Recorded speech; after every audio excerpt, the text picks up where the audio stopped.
বিখ্যাত চিন্তাবিদ ফিওদর, তিনি তার জীবনের অভিজ্ঞতা নিয়ে একটি মূল্যবান কথা বলেছেন। যখন তার মৃত্যুদণ্ডকে এক্সিকিউট করা হবে, তাকে মেরে ফেলা হবে।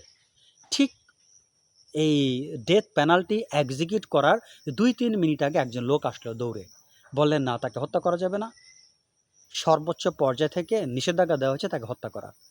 তিনি মুক্তি পেয়ে যান। তারপর তিনি সাইবেরিয়ার শ্রম শিবিরে 4 বছর সময় কাটান। এই নাটকীয় ডেথ পেনাল্টি এবং এই শ্রম শিবিরে থেকে তার জীবন সম্পর্কে তার একটা ব্যাপক অভিজ্ঞতা হয়। তিনি বলেন, মানুষের জীবনে দুঃখ কষ্ট আসতেই পারে। এই দুঃখ কষ্টকে ত্যাগ করার জন্য, এই দুঃখ কষ্টকে অ্যাভয়েড করার জন্য আমাদের পাগল হওয়া উচিত হবে না। এই দুঃখ কষ্টকে আমাদের বরং এটাকে অ্যাকসেপ্ট করতে হবে, এটাকে গ্রহণ করতে হবে। এই দুঃখ কষ্টকে সহজভাবে গ্রহণ করার মধ্য দিয়ে আমরা আমাদের প্রায়শ্চিত্ত পাপের প্রায়শ্চিত্ত ভোগ করতে পারি, বা আমরা আমাদের প্রায়শ্চিত্তকে ভোগ করতে পারি, এবং আমরা আত্মশুদ্ধি লাভ করতে পারি এই দুঃখ কষ্ট অর্জন করার মধ্য দিয়ে। অর্থাৎ দুঃখ কষ্ট, মানুষ যতই সৎভাবে থাকুক না কেন, তার মধ্যে দুঃখ কষ্ট আসতেই পারে, কিন্তু তার জন্য তাকে ব্যাকুল হওয়া উচিত হবে না, সেখান থেকে দৌড়ে পালিয়ে যাওয়া উচিত হবে না। বরং তার উচিত হবে এই দুঃখ কষ্টকে সহজভাবে গ্রহণ করা। ধরে নিতে হবে এটা তার কোনো একটা ভুলের, কোনো একটা পাপের প্রায়শ্চিত্ত। ধরে নিতে হবে এটা তার জন্য একটা আত্মশুদ্ধির চরম সুযোগ। এটাকে যদি হাতছাড়া করে ফেলা হয়, তাহলে সে প্রায়শ্চিত্ত ভোগ করারও সুযোগ পেল না, বা তার আত্মশুদ্ধিও ভোগ করার সুযোগ পেল না, আত্মশুদ্ধি অর্জন করার সে সুযোগ পেল না।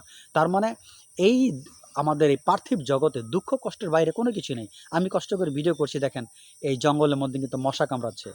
এখন আমি এটাকে যদি ধরে নিই, এই কষ্টটাকে যদি আমি ইজিলি গ্রহণ করি, তাহলে কিন্তু আমি আপনাদের জন্য ভালো ভিডিও করতে পারবো, যেহেতু অনেকে প্রকৃতিকে পছন্দ করেন।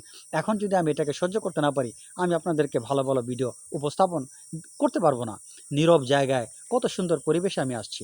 ঠিক একইভাবে এই পৃথিবীতে মানুষ সমস্যার ঊর্ধ্বে নয়।